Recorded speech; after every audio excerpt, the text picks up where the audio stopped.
읽어드린 말씀으로 다윗의 마지막 사역이라는 제목으로 하나님께서 우리에게 베푸실 은혜를 확인하기를 간절히 소원합니다.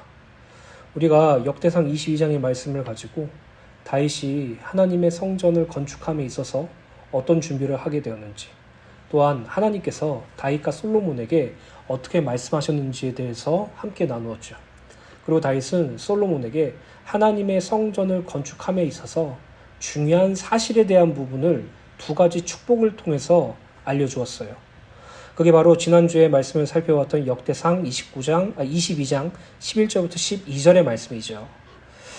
그 말씀은 다윗이 하나님의 성전을 건축할 솔로몬을 축복하며 격려와 당부를 내리는 장면에 대하여 기록되어 있어요.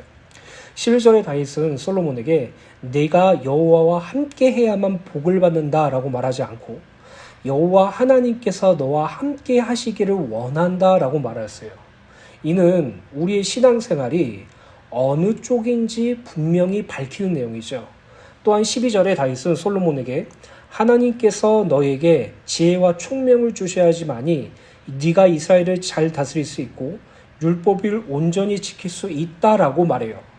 이는 성도가 자기 중심의 삶을 살아야 함이 아니라 하나님 중심의 신앙생활을 해야 한다는 사실을 밝히고 있는 것이, 어떤 성도들은 자신의 마음가짐이 또는 자기의 열정이 또는 자기의 어떤 공로로 하나님이 나와 함께하는 것이 유지될 수 있다는 착각 속에서 신앙생활을 해요. 그래서 그 사람들은 늘 조급함에 열심을 내고 늘 믿음이란 부분을 어렵게 생각해요. 구원에 대한 확신도, 예수님을 믿는 믿음도 불완전한 것처럼 느끼기도 하죠. 또 어떤 사람들은 자기가 이 땅에서 하나님의 일을 위해서 살아야 하는데 그 일에만 집중하고 있어요. 그 하나님의 일을 내가 내 기준과 내 원칙대로 하여서 나의 기준으로 그것을 성취하는 것이 하나님의 일이라고 생각을 해요. 흔히 이렇게 말하죠. 하나님은 내가 이 땅에서 전도하고 선교하는 것을 기뻐하시니까 내가 전도 선교를 해야지. 전도를 100명하고 선교지를 구하고. 물론 그게 나쁘다, 잘못되었다라는 측면으로 드리는 말씀이 아니에요. 오늘 본문 말씀은요, 오늘날의 성도가 하나님의 일을 하기에 앞서서 먼저 선행되어야 할 두 가지를 제시하고 있어요. 그것은 이따 말씀을 통해서 나누겠지만 하나님과 함께함을 누리는 것이고, 그리고 우리의 온 전심이, 우리의 온 영혼이 하나님께 바쳐지고 하나님을 구하는 것을 기준으로 하여서 하나님의 일을 진행하는 것이에요. 근데 우리는 하나님의 함께 하심을 또 하나님께 간절히 구하는 것은 철저하게 놓아버리고 그 하나님의 일에만 집중하여서 그것을 육신의 기준에, 세상의 기준에 성취하는 것을 중요시 여긴다는 것이죠. 여러분, 하나님의 일을 세상적 기준으로 성취해야 된다면 그것만큼 무서운 일이 없어요. 만약에 하나님의 일이 세상의 기준과 육신적인 기준으로 성취되는 것이 그것이 하나님이 원하시는 것이다라고 말한다면 초대교회와 열두사도와 예수 그리스도의 복음을 증거했던 그 초대교회의 모든 사람들은요, 실패한 인생이라고 말하는 거죠. 그렇다면 오늘날 우리가 하나님의 일을 어떻게 받아들이고 있습니까? 하나님께서는 여러분들 개인에게 당신이 허락하신 사명을 허락 주세요. 각각마다 하나님께서 주시는 그 일에 대한 내용이 조금씩 틀리죠. 어떤 사람은 선교를, 어떤 사람은 전도를, 어떤 사람은 교회의 헌신을, 어떤 사람은 양육을, 어떤 사람은 말씀을 증거하는 것으로 각각의 사명들이 있어요. 이 사명을 감당함에 있어서 우리가 아까 말씀드렸던 것처럼 그것이 증대되고 그것이 번성하고 그것이 부흥하는 것이 하나님이 기뻐하시는 일로 그렇게 생각한다면 여러분들이 이 땅에 살아가면서 되어질 때 기뻐하고 막힐 때 슬퍼할 거예요. 오늘날 저와 여러분들이 이 땅에서 신앙생활을 하면서 하나님의 일이 되어진다, 하나님의 일이 막힌다라고 생각하며 되어지는 것에 우쭐하고 되어지지 않음에 낙심하고 힘들어하는 이유는 그 일의 성취를 목적으로 하기 때문이에요. 근데 하나님의 일의 목적은요, 하나님이 하심을 알기 때문에 하나님과의 함께를 누리고 하나님의 뜻을 간절히 구하는 것부터 시작하여 하나님께서 당신의 열심으로 우리에게 당신의 일을 이루어 가시는 것이 마침이에요. 결국 하나님의 일의 그 모든 주체는 하나님 한 분밖에 없다라는 것이에요. 사랑하는 주은혜교회 성도 여러분, 오늘 본문 말씀을 통해서 하나님의 일이 어떻게 진행되는 것인지 확인할 것입니다. 구원받은 성도가 하나님의 일을 감당함에 있어서 어떤 마음가짐과 먼저 선행되어야 될 것이 무엇인지, 가장 기준과 근본이 무엇인지 확인하는 시간이 되기를 간절히 소원합니다. 역대상 22장 17절부터 18절 말씀 읽어드리겠습니다. 다윗이 또 이스라엘 모든 방백에게 명령하여 그의 아들 솔로몬을 도우라 하여 이르되, 너희 하나님 여호와께서 너희와 함께 계시지 아니하느냐? 사면으로 너희에게 평온함을 주지 아니하셨느냐? 이 땅의 주민을 내 손에 넘기사 이 땅으로 여호와와 그의 백성 앞에 복종하게 하셨나니. 오늘 살펴볼 역대상 22장 17절부터 19절의 말씀은 다윗이 이스라엘 모든 방백에게 솔로몬을 도와 여호와 하나님의 성전 건축에 힘쓸 것을 당부하는 내용이에요. 18절을 보면 다윗은 이스라엘 방백, 이스라엘의 여러 신하들, 중요한 위치를 맡은 자들에게 여호와 하나님의 함께 하심을 가장 먼저 상기시키면서 그로 인하여 사면으로 평온함을 주셨다고 밝히고 있어요. 우리가 지난주에 살펴본 것처럼 다윗이 솔로몬에게 가장 먼저 간절히 기원했던 것이 뭐예요? 여호와 하나님이 너와 함께 하시기를 원하노라 라고 고백했잖아요. 이처럼 다윗에 있어서 그의 신앙의 가장 근본적이고 가장 중요한 것은 하나님이 지금 우리와 함께 하시느냐 함께 하지 않느냐라는 것이에요. 일전에 우리가 다윗이 범죄함으로 말미암아 하나님께 그 죄를 지적당했을 때 시편에 이렇게 기록하고 있죠. 주의 성령을 내게서 떠나게 하지 마소서라고 고백하고 있잖아요. 실제로 구약의 이스라엘 백성들은 자신들의 범죄와 고난과 또는 징벌과 여러 가지 고난을 통해서 하나님의 함께 하심의 부재가 얼마나 무서운지 체험하였어요. 그렇기 때문에 다윗은 무슨 일을 하든, 전쟁이든 건축이든 하나님의 일을 항상 하나님이 함께 하셔야지만이 가능하다는 사실을 밝히고 있어요. 그리고 또 여기서 사면이란 동서남북 내 방위만을 가리키는 것이 아니라 모든 곳이라는 의미를 지녀요. 그리고 평온은 완전한 안녕의 상태를 의미하며, 이는 하나님께서 가나안 거민, 원주민들을 여호와 이스라엘 앞에 복종함으로써 이루어진 상태에서 오늘 안식의 상태를 나타내고 있어요. 정리하자면 하나님께서는 이스라엘과 함께 하셔서 그들의 모든 곳에 평온, 영원한 안식을 주셨는데, 이 평온함은 이스라엘 모두가 솔로몬을 도와서 여호와 하나님의 성전 건축에 참여해도 될 정도로 하나님께서 흔들리지 않는 튼튼한 평온함이라고 사실을 밝히고 있는 것이에요.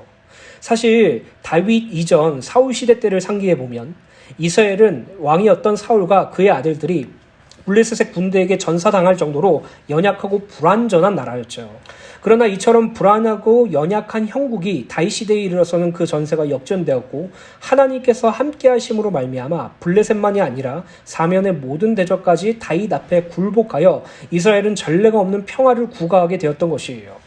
이 같은 사실을 생생하게 기억하고 있던 다윗은 여기서 그 모든 업적을 자신의 공로가 아니라 하나님께서 자신의 손에 그 땅 거민을 붙이신 결과라고 말함으로써 하나님의 역사하심을 강조함과 동시에 이 같은 체험을 공유하고 있는 방백에게 솔로몬을 도와 여호와 하나님의 성전 건축을 독려하고 있는 것이에요. 그리고 이 말씀을 통해서 우리가 알 수 있는 것은 다윗이 그렇게 수많은 전쟁을 했었던 이유, 또 하나님께서 그 전쟁을 통해서 이스라엘을 가나안 땅의 주인으로 만들고 강대국으로 만드셨던 이유가 무엇입니까? 아무런 걱정과 염려 없이 솔로몬을 도와서 하나님의 성전을 건축하기 위해서.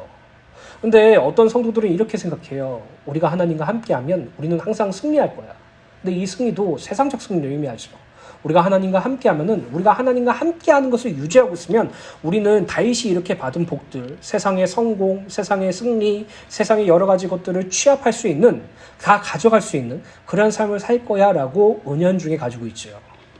여러분, 하나님은요 항상 당신의 일과 당신의 뜻대로 사람과 역사를 움직이세요. 이 땅에서 우리가 살아가는 동안 단순히 우리가 잘 먹고 잘 살고 세상에서 자기 자신을 증명할 정도로 성공하고 이 세상에서 승리자가 되게 하시기 위해서 예수님을 이 땅에 보내신 게 아니라고요. 우리의 삶은 이 땅이 아닌 것을 분명히 알고 있는데, 우리는 이 땅에서 잘됨을 하나님이 주시는 함께라는 것을 그렇게 적용하죠. 본문을 통해서 알 수 있는 사실은 이스라엘의 흥망성쇠는 오직 하나님과 함께하느냐 또는 하나님을 거부하느냐 이것뿐이라는 것이에요. 이스라엘에 뛰어난 왕과 방백이 있어서 흥한 게 아니죠. 다윗이 왕이 있어서, 그리고 다윗을 따르는 20백의 용사들이 그들로 말미암아 이스라엘이 강대국이 된 것이 아니에요. 하나님께서 그들과 함께 하심으로 강할 수 있다는 것이죠. 또 이스라엘의 강한 군사력 때문에 흥한 것도 아니죠. 하나님께서 이스라엘 선도에 계셔서 그 전쟁의 주관자 되셨기 때문에 전쟁에서 승리했어요. 풍부한 자원과 부요함이 흥함을 결정하는 것도 아니었어요. 하나님께서 그들에게 부요함을 주셨기 때문에 그들이 부요할 수 있었다는 것이죠. 오직 하나님께서 이스라엘과 함께 하시는 것만이 흥망성쇠의 기준이었던 것이에요. 그리고 이 기준은 열왕기 하 끝나는 그날까지 이스라엘의 왕들이 패퇴하여서 바벨론의 포로가 되는 그때까지 그 기준이 되었어요. 하나님과 함께하느냐, 함께하지 않느냐. 오늘날 우리가 이 땅에 살아가면서 임마누엘의 축복을 받았다는 사실이 얼마나 크고 놀라운지 확인하셔야 돼요. 구약시대 때 보면요, 하나님께서 그 사람과 함께 하실 때 그 기준이 있었어요. 그 기준은 무엇이냐면 하나님을 경외하고 하나님께서 허락하신 율법을 묵상하고 지키는 것이에요. 만약 하나님을 거부하고 하나님의 율법을 무시하면 하나님은 그를 떠나셨죠. 이렇게 하나님과 함께 하신 것은 단회적이고 지속적이지 못했다라는 것을 의미해요. 그런데 오늘날 구원받은 성도들에게는 하나님이 영원히 함께 하시죠. 왜요? 우리가 하나님의 성전이 되었기 때문이에요. 그 과거의 아름다운 솔로몬 성전이 하나님의 성전이 아니라 바벨론 포로에서 귀환해서 하나님의 은혜로 지어진 스룹바벨 성전이 하나님의 성전이 아니라 또 이스라엘의 유대인들에게 만족을 주고자 아름답게 꾸민 헤롯 성전이 하나님의 성전이 아니라 우리를 당신의 성전으로 삼으시고 우리에게 영원히 임재해 계시며 우리와 영원히 함께해 계세요. 이 함께함은요, 우리의 행동과 우리의 행태에 따라서 바뀌지 않아요. 이 함께함은요, 우리의 열심과 우리의 노력에 따라 달라지지 않아요. 항상 영원히 함께 하시는 하나님. 그 축복이 우리 안에 적용되었던 사실을 간절히 소원합니다. 그렇다면 이스라엘은 주변 이방 나라를 정복할 수 있는 강력함 때문에 또 풍성한 자원으로 인한 경제적인 부유함을 누리기 위해서 하나님과 함께 하심을 중요하게 생각했던 것일까요? 다윗과 이스라엘이 하나님과 함께 하니까 이방 나라들과의 전쟁에서도 승리하고 우리나라가 강력해지고 우리나라가 또 부유해지고 번성해지니까 자, 우리가 그것을 위해서 하나님과 함께 해야 합니다 라고 말하고 있습니까? 아니죠. 강대국과 성진국으로 가는 비결로서 하나님과 함께하는 것으로 받아들였습니까? 아니죠. 그들이 하나님과 함께하는 것은 그 함께하는 것이 형통이요 평안이며 그 함께하심 속에서만이 하나님이 원하시는 뜻과 하나님께서 하시고자 하는 일을 알고 그 일에 전폭적으로 들어갈 수 있기 때문이에요. 결국 하나님과 함께 하신다는 것은 하나님과 같이 거한다는 것은요, 내가 하나님과 함께함으로 하나님의 일에 동참할 수 있다는 것을 의미하는 것이에요. 단순히 내가 강력해지고 내가 잘되고 내가 성공하는 것으로 말미암아 야, 이렇게 하면 하나님과 함께하면 이렇게 되는 거구나 라고 생각한다면 그것은요, 신앙이 아니라 기복 종교주의예요. 오늘날 교회에서 구약의 인물들에 대하여 사례를 들 때마다 항상 하나님과 함께 이꼴 세상의 축복을 적용해요. 아브라함과 이삭과 야곱이 하나님과 함께함으로 거부가 되었다. 우리도 하나님과 함께하는 것을 누리면 거부의 축복을 받을 수 있다. 사울 왕이 하나님과 함께하지 않았기 때문에 블레셋과의 전쟁에서 지고 목숨을 잃었다. 그러나 다윗은 하나님과 함께하였기에 때문에 모든 전쟁에서 승리하였다. 우리가 하나님과 함께한다면 세상을 꺾을 수 있고 세상을 이길 수 있다. 여기서 말하는 승리는 세상의 성공으로 인한 자기 증명을 의미하죠. 즉 하나님과 함께하면 무엇이든 된다, 원하는 것이 이루어진다라는 논리로 신앙생활을 하고 있는 것이에요. 결국 이런 기복주의의 신앙이 어떻게 바뀌어졌냐면 내가 내 힘과 내 노력과 나의 애씀으로 하나님과 함께해야 함을 강조하는 것이에요. 분명히 성경은요, 인간은 하나님과 함께할 수 없음을 전제로 했거든요. 왜 하나님과 함께할 수 없어요? 하나님의 형상을 잃어버렸기 때문이죠. 하나님의 형상을 잃어버렸다는 것은 무엇인가요? 하나님 앞에서 죄인이 되었다는 것이죠. 하나님과 결단코 함께 할 수 없는 죄와 사망의 지배를 받는 허물과 죄로 죽은 존재가 바로 우리예요. 그렇기 때문에 하나님과 함께하기 위해서는 하나님께서 함께 하실 수 있도록 그 일을 이루셔야지만이 가능해요. 우리가 하나님께 함께 할 수 있는 일을 우리 스스로 이루어서 되는 것이 아니라 하나님께서 당신의 열심으로 그 함께 하심을 우리에게 적용시켜 줘야 되기 때문이죠. 그래서 어떻게 하셨습니까? 그리스도 예수를 이 세상에 보내셨죠. 우리의 죄를 대신 그리스도께 지게 하시고 십자가에 죽으셨죠. 그리고 그 피로 말미암아 우리를 깨끗하게 하셨죠. 하나님과의 올바른 관계를 회복하셨죠. 성령 하나님이 우리 안에 거하시고 진정한 성전 되신 예수께서 우리 안에서 연합함으로 말미암아 하나님이 비로소 우리와 함께 하시게 되었어요. 이 하나님의 함께 하심은요, 우리가 붙잡을 수 있는 것도 아니고요, 우리가 유지할 수 있는 것도 아니고요, 우리가 그것을 이루어낼 수 있는 그런 종류가 아니에요. 하나님께서 하셔야지만이 가능한 것이에요. 그리고 하나님께서는 그리스도 예수로 말미암아 우리와 함께 하게 되었죠. 근데 우리는 우리 스스로 함께 해야 됩니다. 우리가 하나님과 함께하면 이러한 세상의 복을 받습니다 라는 기준과 그것을 근거로 신앙생활을 하기 때문에, 왜 나는 하나님이 함께하는 것을 못 누려서 이렇게 어렵게 살지? 왜 이렇게 문제 가운데 살지? 왜 나는 저 불신자들보다 더 못한 삶을 살지? 하나님이 나와 함께하지 않는 건가? 라는 안타까운 고백만 하는 것이에요. 여러분, 함께한다는 것은요, 우리 스스로 도달할 수 있는 그런 것이 아니에요. 하나님께서 하셔야지만이 가능하고, 하나님께서 마침내 그리스도 예수로 우리와 함께 하셨죠. 항상 기억해야 할 것은 인간 스스로가 하나님과 함께 할 수 있는 방도가 없다는 사실이에요.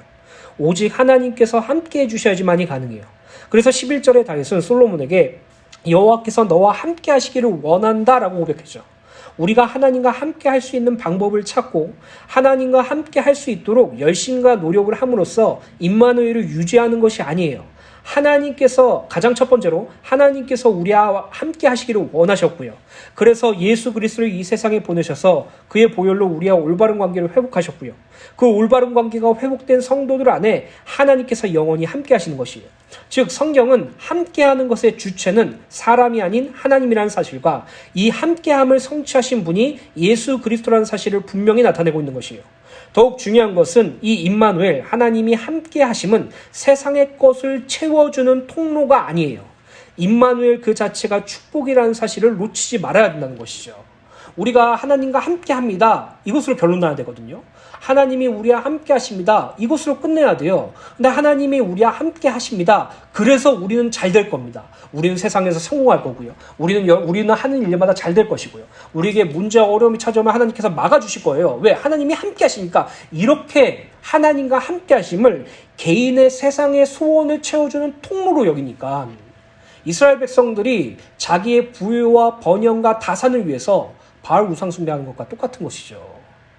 여러분, 자녀는요, 부모와 함께 해야지 행복해요.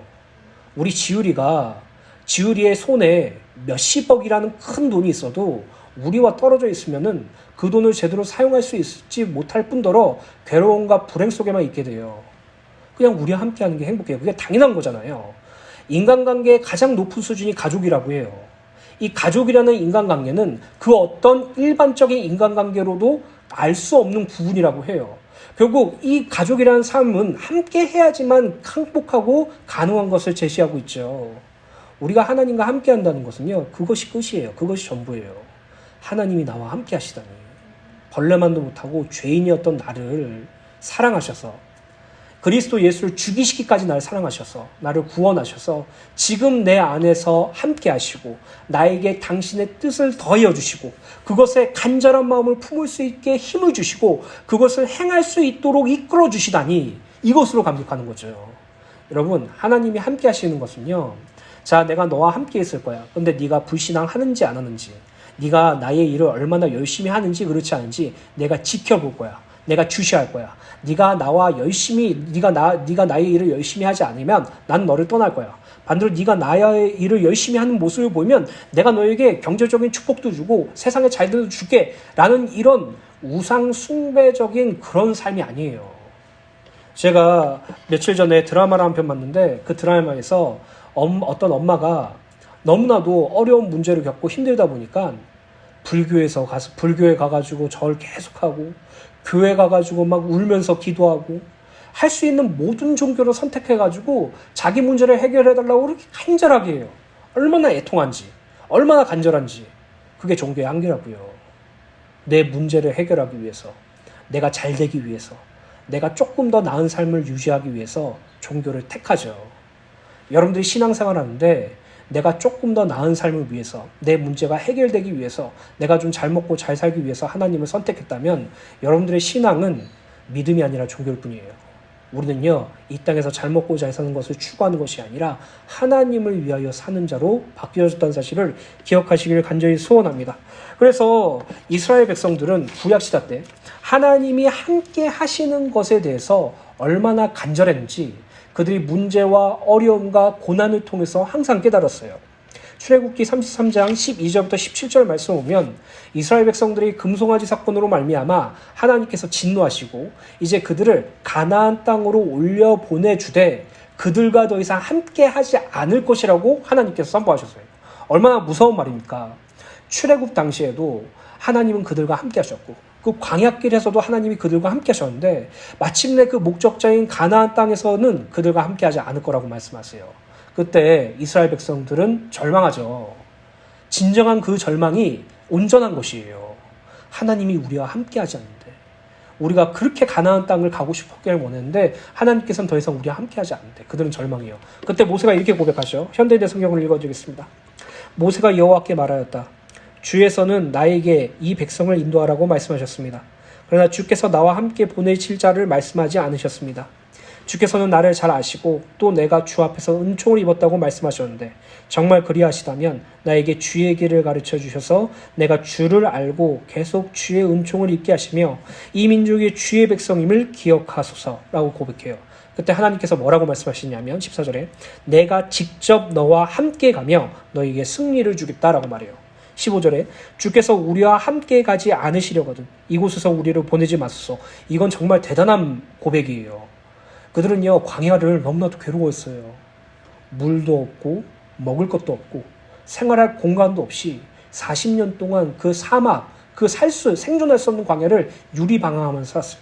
그들에게 있어서 가장 큰 소원은 가나안 땅으로 가든지 아니면 애굽으로 돌아가든지 그 둘 중 하나였어요. 그래서 문제나 어려움이 생겼으면 항상 애굽으로 돌아가려고 했고요. 하나님께서 이끄시는 가나안 땅에 대한 소망도 같이 가지고 있었어요. 근데 모세가 말하는 거예요. 하나님이 함께 해주시지 않으면 우리는 그 가나안 땅도 의미가 없어요. 그냥 광야에 있을게요라고 말하죠. 하나님이 함께 해주시는 것만이 우리에게 가능해요라고 말 때 16절에 주께서 우리와 함께 가지 않으시면 나와 주의 백성이 주 앞에서 은총 입은 것을 누가 알겠습니까? 주께서 우리와 함께 하셔야만 나와 주의 백성이 세상의 다른 민족과 구별이 됩니다. 라고 했을 때 하나님께서 이렇게 말씀합니다. 내가 내 앞에서 은총을 입었고 내가 너를 잘 알고 있으니 내 요구대로 내가 다 들어주겠다. 이스라엘 백성들과 모세는요, 하나님이 함께 하셔야지만이 가능해요라고 고백하는 거예요. 그들은요, 자기 힘과 자기 노력으로 가나안 땅에 들어갈 수 있는 시도조차 하지 않았어요. 그 이유는 무엇이냐면 그것보다 더욱 중요한 것, 아니 그거를 넘어서 가장 중요한 것은 지금 우리와 하나님이 함께 하시느냐예요. 지금 하나님께서 우리와 함께 하시고 계시느냐, 이것만 중요하죠. 가나안 땅을 정복할 여호수아에게도 하나님께서 이렇게 말씀하세요. 여호수아서 1장 6절부터 9절입니다. 강하고 담대하라. 너는 내가 그들의 조상에 맹세하여 그들에게 주리라 한 땅을 이 백성에게 차지하게 하리라. 오직 강하고 극히 담대하여 나의 종 모세가 내게 명령한 그 율법을 다 지켜야 하고 우로나 좌로나 치우치지 말라. 그리하면 어디로 가든지 형통하리니 이 율법책을 내 입에서 떠나지 말게 하며 주야로 그것을 묵상하여 그 안에 기록된 대로 다 지켜 행하라. 그리하면 내 길이 평탄하게 될 것이며 내가 형통하리라. 내가 내게 명령한 것이 아니냐. 강하고 담대하라. 두려워하지 말며 놀라지 말라. 내가 어디로 가든지 내 하나님 여호와가 너와 함께 하느니라 하시니라. 여호수아가 가나안 땅을 정복할 수 있었던 비결은요, 하나님께서 함께 하셨기 때문이에요. 그거밖에 없었어요. 구약의 이스라엘의 모든 역사 그리고 이스라엘의 흥망성쇠는 항상 하나님이 함께 하시느냐 하나님을 버리느냐의 차이였어요. 하나님과 함께 하는 그것이 전부라는 것이에요. 하나님과 함께 하는 것이 세상에 물질을 주는 통로라고 생각하는 기복주의자들, 하나님과 함께 하는 것이 세상의 문제와 어려움이 해결되는 것이라는 그런 조건적인 그런 대가로 신앙생활하는 자들, 오늘 회개하는 은혜가 있게 되시기 간절히 소원합니다. 함께가 전부예요. 그리고 우리와 함께하기 위해서 2000년 전에 그리스도 예수께서 이 땅에 오셨어요. 그분의 십자가 대속으로 말미암아 우리는 하나님과 영원히 함께하게 되었어요. 이 축복을 정말로 낮게 여기지 마세요. 별거 아닌 것처럼 치부하지 마세요. 지금 하나님이 우리와 함께 하시는 그 함께는 영원하고 완전한 지속적인 것이에요. 그 은혜를 날마다 누리게 되시길 간절히 소원합니다. 역대상 22장 19절입니다. 이제 너희는 마음과 뜻을 바쳐서 너희 하나님 여호와를 구하라. 그리고 일어나서 여호와 하나님의 성전을 건축하고 여호와의 언약궤와 하나님의 성전의 기물을 가져다가 여호와의 이름을 위하여 건축한 성전에 드리게 하라 하였더라.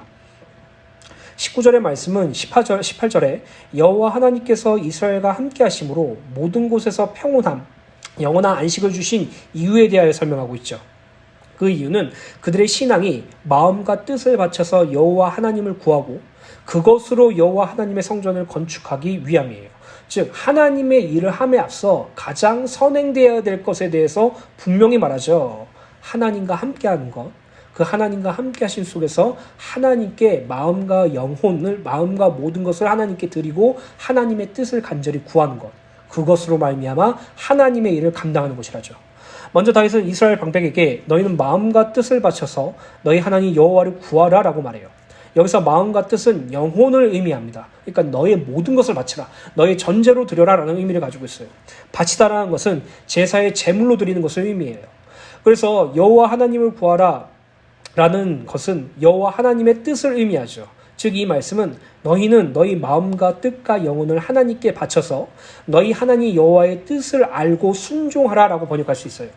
즉 여호와 하나님의 성전을 건축하는 일, 우리에게는 하나님의 일이라고 할 수 있죠. 그 일에 앞서서 가장 먼저 선행되어야 될 것을 18절, 19절을 통해서 밝히고 있는데 먼저 하나님께서 함께 하시는 것이에요.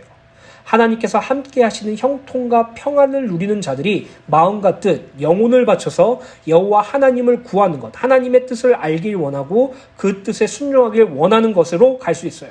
하나님과 함께 하심을 누리고 하나님의 뜻을 간절히 알기 소원하며 순종하기를 원하는 자들이 하나님의 일을 온전히 감당할 수 있는 것이에요.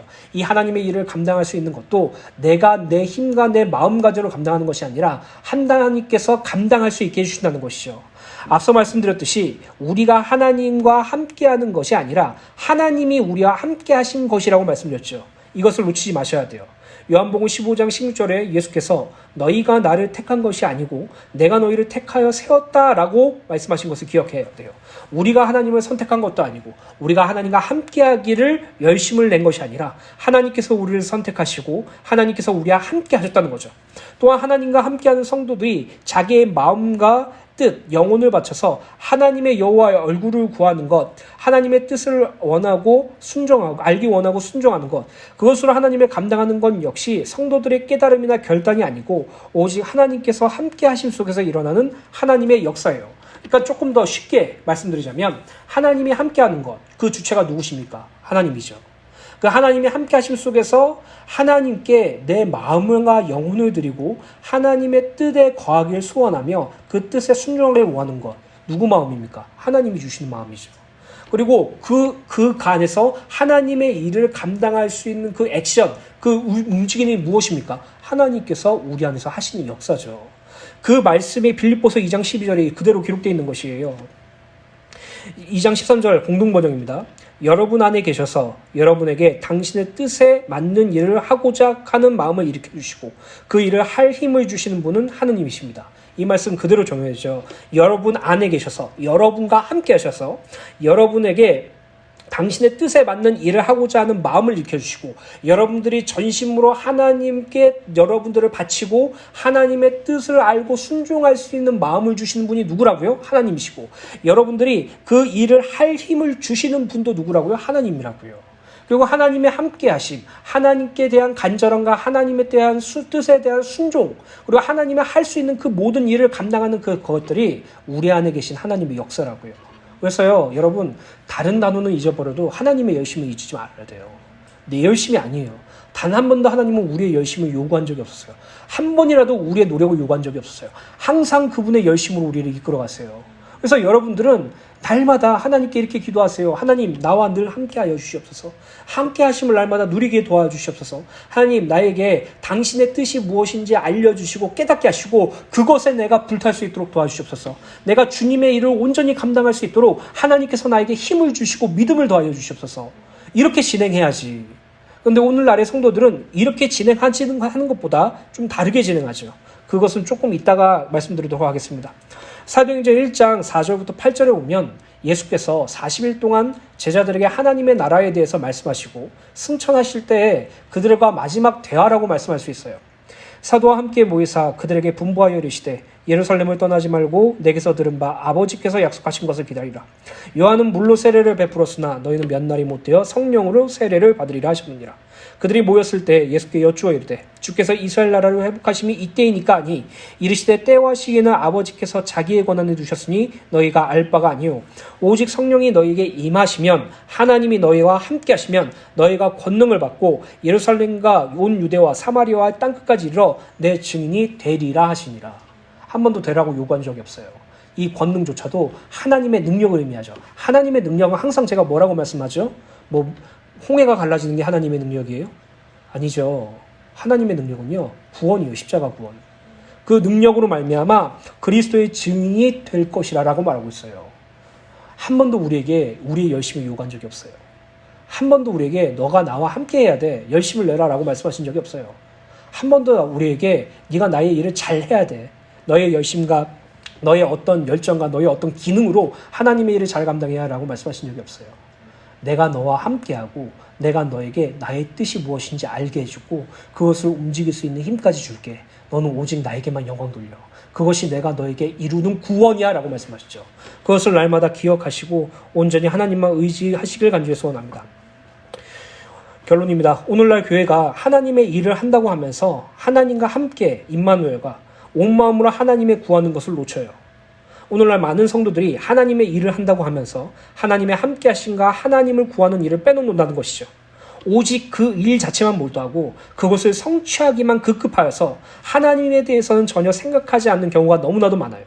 이러한 일들이 육신적인 관점에서 아무리 성공적으로 이루어진다고 할지라도 그것은 절대로 하나님이 기뻐하시는 일이 될 수 없죠. 아무리 하나님을 위한 일이라도 하더라도 하나님께서 함께 하셔야지만이 진정한 하나님의 일이 되며 또 하나님의 도우심을 받아야 그 일을 온전히 이루어질 수 있어요. 그러므로 성도는 하나님의 일을 행하기에 앞서 언제나 하나님과 함께 하심을 소망하며 하나님을 간절히 구하는 자들이 되어야 돼요. 일 자체에만 몰두하다가 하나님을 잊어버리지 말고 오직 하나님을 먼저 생각하고 하나님의 도우심을 구함으로 그 일이 진정한 하나님의 일이 되어야 해요. 그래서 성도의 사명보다 중요한 것이 하나님과 함께를 누리는 것이고 성도가 하나님의 일을 성취하는 것보다 하나님의 뜻을 알고 구하는 것이 먼저예요. 전도해야 돼. 선교해야 돼. 내가 이만큼 헌금해야 돼. 그 이전에 여러분들이 하나님과 함께 하심을 누리고 하나님의 얼굴을 구하는 것이 가장 먼저 이루어져야 되는 것이에요. 그 은혜를 날마다 누리게 되시길 간절히 소원합니다. 사무엘하 2장 1절에 보면 다윗이 사울과 요나단이 죽은 후에 이제 드디어 이스라엘의 왕으로 등극할 수 있는 기회가 찾아왔어요. 이제 다윗은 이제 성읍으로 들어가기만 하면 가능해요. 그때 다윗은 하나님께 질문하죠. 하나님이 무엇을 원하시는지 질문해요. 사무엘하 2장 1절입니다. 그 후에 다윗이 여호와께 여쭈아르되 내가 유다 한 성읍으로 올라가리이까 여호와께서 이르시되 올라가라. 다윗이 아뢰되 어디로 가리이까 이르시되 헤브론으로 갈지니라. 우리는 이 일 이후의 결과를 잘 알죠. 유다 한 지파의 왕밖에 못했어요. 그럼에도 불구하고 다윗이 이스라엘의 왕으로 될 수밖에 없었던 것은 다윗은 하나님과 함께하는 것이 가장 중요했고 하나님의 뜻과 하나님의 하고자 하는 일에 간절하였으며 그것에 순종하였으며 하나님의 일을 자기를 통해 이루기를 소원했기 때문이에요. 오늘 진정으로 하나님의 일을 하길 원하는 여러분들, 주님께서 주신 사명을 온전히 감당하길 원하는 성도 여러분들께 간절히 권면합니다. 하나님과 함께 하심을 누리기를 간절히 축원합니다. 기도하세요. 하나님, 나와 함께 하심을 감사합니다. 하나님이 나와 함께 하신다는 사실을 날마다 깨닫고 누릴 수 있도록 은혜를 베풀어 주시옵소서. 그 하나님과 함께 하심 속에서 하나님의 뜻을 간절히 찾을 수 있도록 여러분들의 영혼을 주님께 바치는 은혜가 있게 되시길 간절히 소원합니다. 날마다 주님의 뜻이 무엇인지 알게 하시고 주님의 뜻에 순종할 수 있는 믿음도 더해달라고 기도하세요. 그리고 주님, 내가 여기 있으니 나를 사용하여 주시옵소서. 이렇게 기도하는 우리 주은혜 교회 성도님들 되시기를 간절히 소원합니다.